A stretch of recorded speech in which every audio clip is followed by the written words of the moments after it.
Assalamualaikum warahmatullahi wabarakatuh. Perkenalkan, nama saya Aristiana Prihatini Rahayu, Esos MFCom. Saya adalah dosen program studi pendidikan anak usia dini, Fakultas Keguruan dan Ilmu Pendidikan Universitas Muhammadiyah Surabaya. Pada kali ini, saya akan memaparkan salah satu mata kuliah yang saya ampu, yakni pendidikan inklusi. Deskripsi mata kuliah. Mata kuliah ini membahas tentang hakikat anak berkebutuhan khusus, klasifikasi anak berkebutuhan khusus, kemudian penanganan anak berkebutuhan khusus, landasan pendidikan inklusi, kebijakan pemerintah terkait pendidikan inklusi, jenis layanan pendidikan anak berkebutuhan khusus, dan kompetensi keberhasilan pendidikan inklusi. Capaian pembelajaran. Pada CPL Prodi diharapkan setelah menempuh mata kuliah ini, mahasiswa diharapkan mampu memahami konsep bimbingan anak berkebutuhan khusus dalam proses belajar di sekolah inklusi. Capaian pembelajaran mata kuliah, mahasiswa diharapkan mampu memahami hakikat anak berkebutuhan khusus, mampu mengidentifikasi dan menangani anak berkebutuhan khusus, memahami model pendidikan inklusi, serta komponen keberhasilan pendidikan inklusi. Materi pembelajaran diharapkan setelah mengikuti mata kuliah ini, mahasiswa mampu memahami hakikat anak berkebutuhan khusus, hak anak berkebutuhan khusus, pengertian dan klasifikasi ABK, hakikat pendidikan inklusi, pendidikan dan pendampingan anak dengan masalah fungsi intelektual, pendidikan dan pendampingan anak dengan kondisi tunagrahita, pendidikan dan pendampingan anak dengan masalah fisik atau tunadaksa, serta pendampingan anak dengan masalah gangguan perilaku.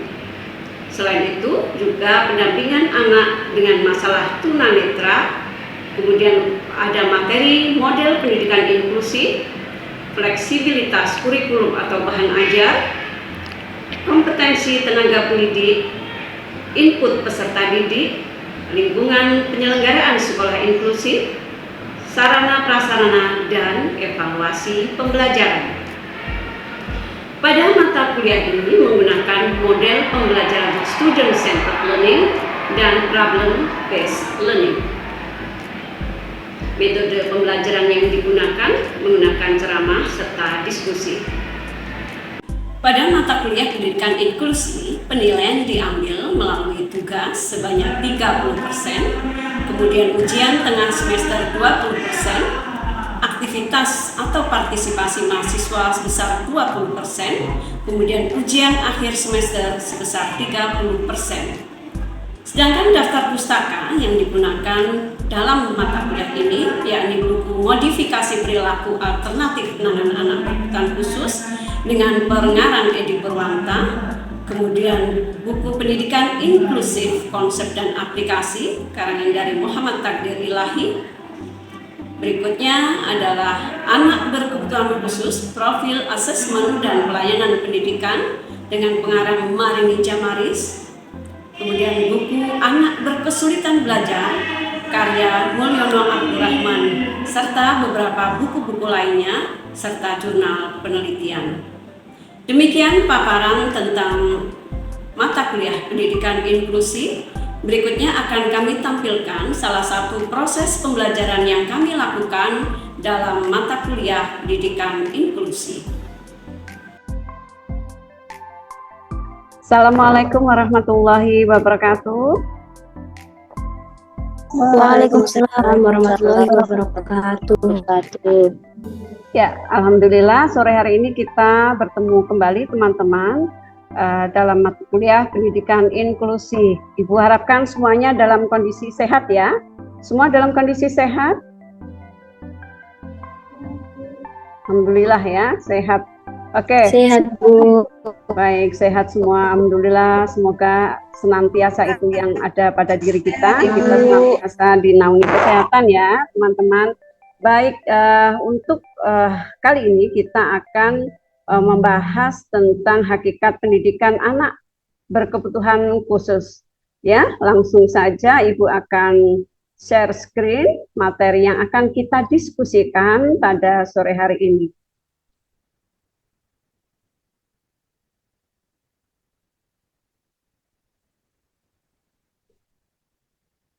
Oke, mata kuliah materinya sudah nampak di laptop kalian? Sudah, Ibu. Sudah, ya. Oke, baik. Teman-teman, nanti selama proses perkuliahan, Ibu akan membuka sesi tanya jawab ya, atau ketika di tengah penjelasan Ibu ya, ingin ada yang bertanya silakan. Jadi kita bisa diskusi karena memang model pembelajaran kita adalah interaktif ya. Jadi selain student centered learning ya, diharapkan Anda aktif, nanti juga ada interaktif antara dosen serta mahasiswa.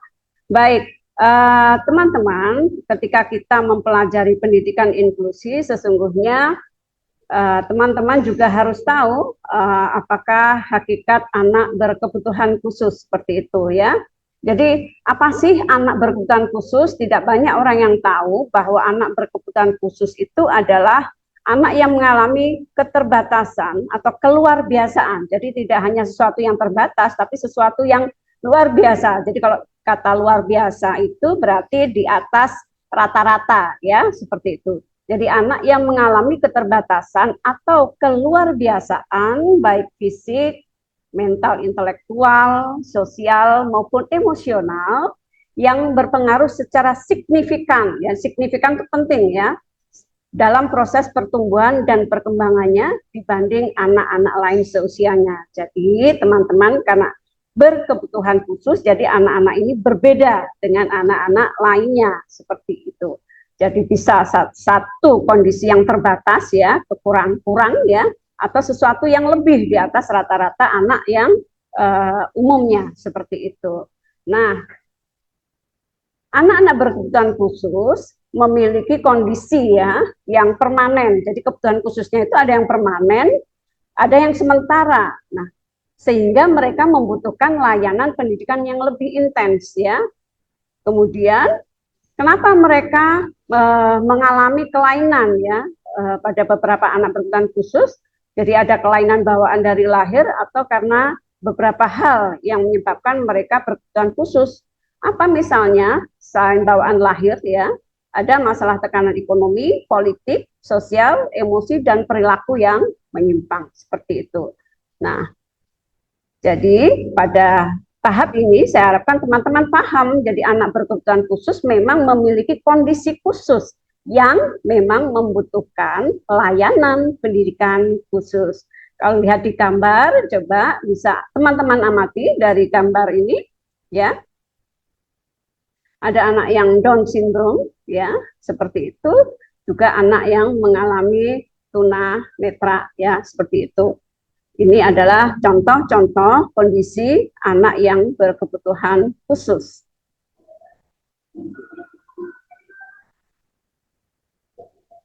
Oke. Nah, teman-teman, dalam paradigma pendidikan berkebutuhan khusus, keberagaman sangat dihargai. Kenapa? Karena setiap masyarakat, setiap anak itu dibesarkan dalam latar budaya atau kehidupan yang berbeda-beda. Sehingga apa? Sehingga anak menjadi pribadi yang mungkin berbeda karakternya sesuai dengan kondisi mereka masing-masing. Ya, jadi kalau bagaimana memperlakukan anak-anak berkebutuhan khusus tentu disesuaikan dengan kondisi mereka, ya, seperti itu. Dan hambatan belajar yang mereka alami. Jadi tidak disamakan satu dengan yang lain. Misalnya anak-anak berkebutuhan khusus itu apa contohnya? Ada anak tunagrahita, ada anak tunadaksa, ada anak tunalaras, yang masing-masing ini memiliki kebutuhan yang berbeda, memiliki kondisi yang berbeda, dan tentu saja adalah hambatan belajar yang berbeda. Nah, maka teman-teman bisa kita pahami ya, bahwa anak berkebutuhan khusus bisa dikatakan anak yang membutuhkan pendidikan yang disesuaikan dengan segala hambatan belajar dan kebutuhan masing-masing individu. Sampai di sini bisa dipahami ya? Sampai di sini bisa dipahami? Ya, jadi pada oke, alhamdulillah ya. Jadi pada intinya bahwa anak-anak yang berkebutuhan khusus adalah anak-anak yang memang kondisinya berbeda ya, baik itu keterbatasan atau keluar biasaan yang masing-masing membutuhkan intervensi ya sesuai dengan kondisi mereka, termasuk dalam hambatan belajar ya. Nah, bagaimana dengan data anak berkebutuhan khusus di Indonesia, teman-teman? Nah, ini menurut data Direktorat Pendidikan Dasar Menengah Kemendikbud tahun 2017 ternyata besar ya, bahwa jumlah anak berkebutuhan khusus atau ABK itu mencapai 1,6 juta orang. Nah, dari data tersebut diperkirakan 70% ABK belum mendapatkan pendidikan yang layak. Ini PR ya, ini PR buat kita semua. Bahwa ternyata 70% anak berkebutuhan khusus belum mendapatkan pendidikan yang layak. Sisanya bagaimana? Dari 30% ABK yang sudah mendapatkan pendidikan, hanya 18% diantaranya yang menerima pendidikan inklusi, baik dari SLB, di SLB maupun sekolah biasa pelaksana pendidikan inklusi. Nah, dari fakta ini teman-teman, ini menjadi PR besar buat kita semua, termasuk teman-teman nanti ya, bagaimana ikut memberikan kontribusi ya, Ibu harapkan demikian ya, untuk membantu penanganan anak-anak berkebutuhan khusus di sekolah-sekolah inklusi. Harapannya seperti itu ya, jadi ilmu yang kita dapatkan semoga saja bermanfaat nanti ke depannya, seperti itu. Nah, jumlah anak berkebutuhan khusus di Indonesia dari tahun ke tahun cenderung menunjukkan peningkatan, namun data yang ada belum terdeteksi secara akurat. Teman-teman, ya, Anda tahu bahwa Indonesia ini merupakan negara yang geografisnya luar biasa ya.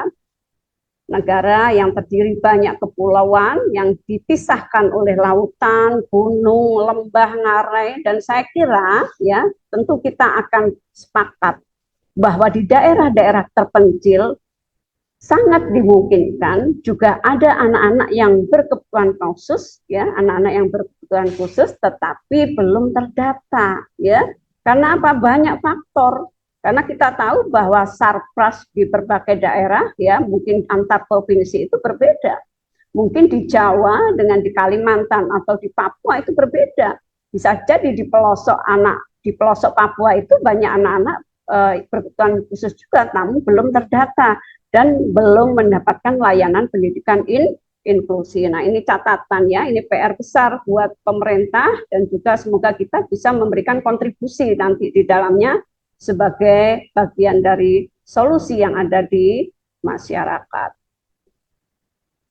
Nah, kemudian istilah dan konsep anak berkebutuhan khusus yang berkembang seiring munculnya paradigma baru adalah pendidikan inklusif ya, yang mewarnai perjalanan setiap anak Indonesia dalam menghadapi segala pelabelan negatif yang diarahkan pada mereka.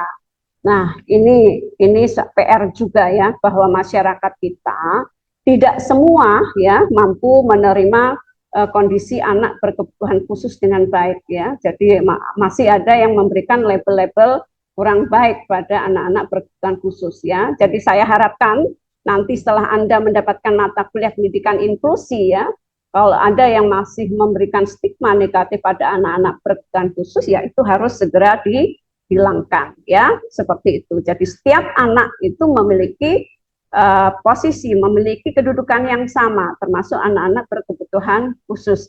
Maka istilah ABK kemudian diganti sebagai anak-anak yang inklusif ya. Jadi istilah ABK bukan berarti tidak menggantikan istilah anak penyandang cacat atau anak luar biasa, melainkan pendidikan memiliki pandangan yang luas dan positif bagi anak dengan keragaman yang berbeda. Harapannya seperti itu ya. Jadi itu yang diharapkan dengan penggantian istilah pendidikan inklusif seperti itu. Nah, teman-teman, banyak faktor yang menyebabkan anak berkebutuhan khusus ya. Apa itu? Ada 3 klasifikasi berdasarkan waktu kejadiannya. Fase prenatal, ini sebelum kelahiran. kemudian ini penyebabnya banyak ya, termasuk virus ya, virus tikus ya, kemudian maternal rubella. Nah, ini perlu diantisipasi dengan apa? Dengan cara menjaga lingkungan yang lebih bersih. Kemudian ada virus toksoplasma. Nah, ini lihat teman-teman, ini adalah contoh-contoh kondisi anak-anak yang mengalami kista toksoplasma, jadi menderita hidrosepalus ya.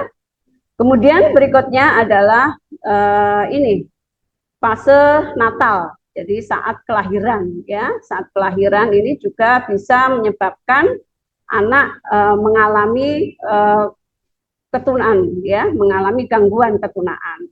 Misalnya gangguan pada proses kelahiran ya, seperti itu. Nah, ini bisa menimbulkan cedera pada bayi yang menyebabkan anak berkebutuhan khusus. Kemudian fase postnatal ya, fase postnatal ini fase setelah kelahiran. Ini juga bisa terjadi apabila misalnya terjadi kecelakaan ya, yang bisa misalnya melukai kepala atau menekan otak, kemudian sakit hipertensi dan sebagainya, itu bisa menyebabkan kelumpuhan otak pada anak ya. Jadi itu teman-teman. Ada yang ditanyakan dari materi yang Ibu sampaikan? Saya, Bu. Ya, silakan Mbak. Kan banyak, Bu, yang di sekolah-sekolah SLB begitu kan, di Surabaya kan banyak. Namun kan ada juga beberapa sekolah yang reguler itu menerima anak-anak yang ABK begitu. Lalu bagaimana kalau jika di dalam sekolah tersebut itu tidak ada tenaga yang profesional begitu, Bu? Apakah nanti penanganan itu jadi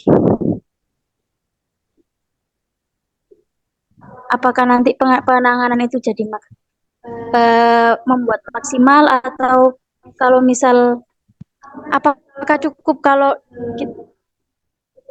berpegang sama lulusan hanya S1 PAUD begitu?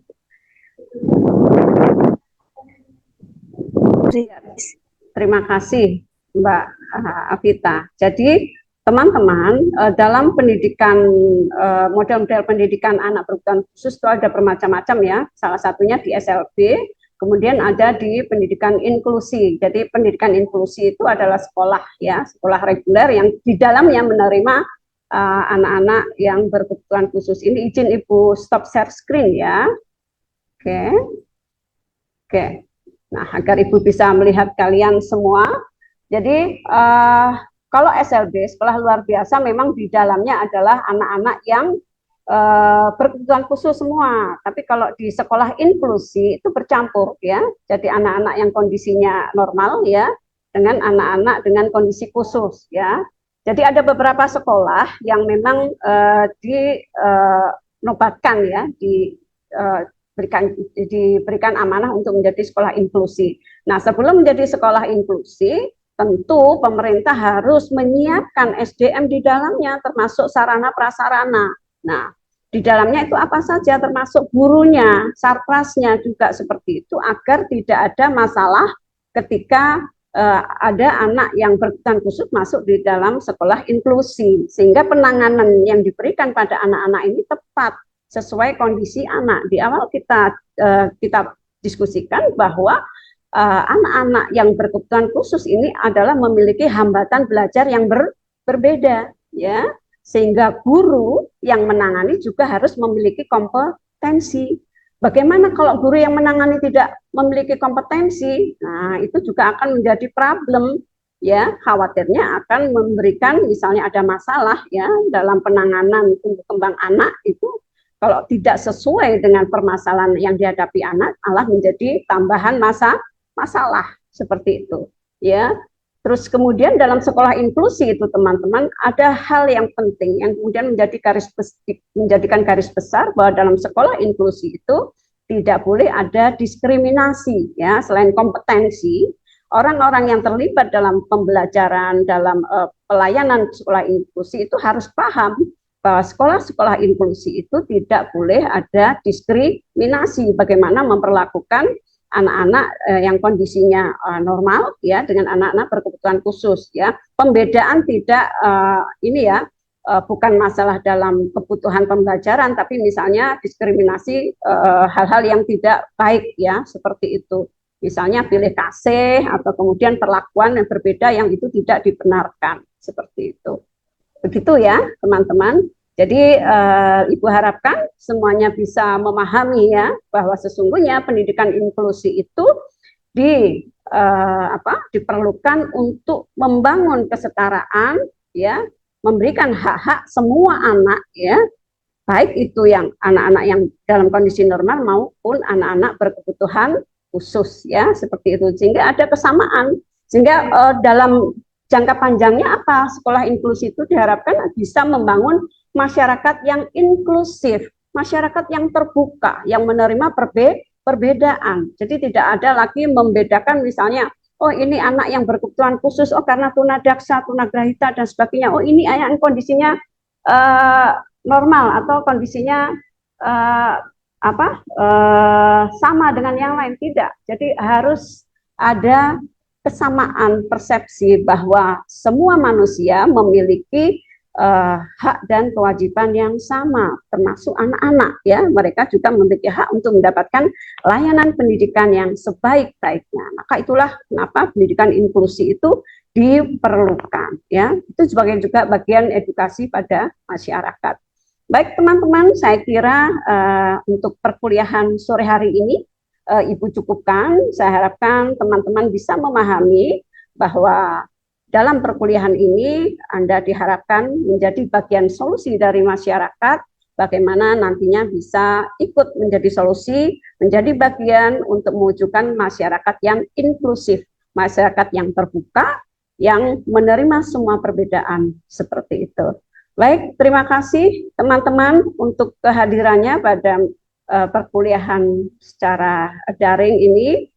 Semoga apa yang kita diskusikan bermanfaat. Terima kasih, mohon maaf segala kurangnya. Sehat selalu untuk semua. Assalamualaikum warahmatullahi wabarakatuh. Waalaikumsalam warahmatullahi wabarakatuh. Terima kasih, Maris. Terima kasih, teman-teman. Sehat selalu untuk semua. Ya, Ibu juga.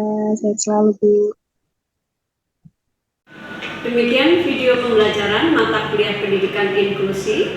Semoga video ini mampu memberikan gambaran tentang mata kuliah pendidikan inklusi. Ingat, teruslah berkarya dan sebanyak-banyak memberikan manfaat untuk sesama. Terima kasih, saya mohon undur diri. Assalamualaikum warahmatullahi wabarakatuh.